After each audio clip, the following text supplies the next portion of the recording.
Vladimir Poutine fixa le commandant en chef de l'armée russe, le général Valery Gerasimov, d'un regard froid et d'une expression furieuse.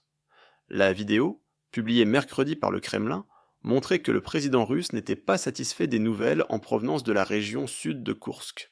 À ce moment-là, des centaines de troupes ukrainiennes, soutenues par des chars et protégées par la défense aérienne, avançaient dans la région.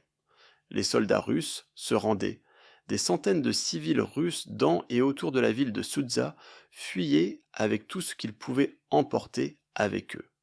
En 2 ans et demi de guerre, c'était une incursion sans précédent de l'Ukraine en Russie.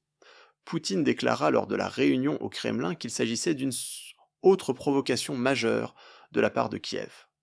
Le gouverneur par intérim de la région déclara l'état d'urgence, décrivant la situation comme très difficile. Par-dessus tout, c'était humiliant pour un État russe qui se targue de protéger la patrie. L'attaque de Koursk était un acte audacieux de l'armée ukrainienne. Malgré la perte continue de terrain dans l'est de Donetsk, Kiev choisit d'envoyer des éléments de brigade expérimentés sur le territoire russe, avec l'intention apparente d'humilier le Kremlin et de forcer le ministère russe de la Défense à redistribuer ses ressources tout en élevant le moral des Ukrainiens. Georges Barros, de l'Institut pour l'étude de la guerre, basé à Washington, déclare que les Ukrainiens ont réussi une surprise opérationnelle malgré de grands désaccords et exploitent actuellement le manque de préparation de la Russie dans ces zones frontalières.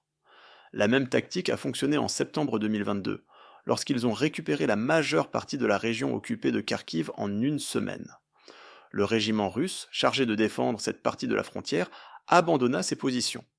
Quelques dizaines de soldats furent capturés, ce qui poussa le président Volodymyr Zelensky à exprimer vendredi sa reconnaissance particulière aux combattants et aux unités qui reconstituent le fond d'échange, en prenant des envahisseurs en captivité et en aidant ainsi à libérer le peuple ukrainien de l'esclavage russe.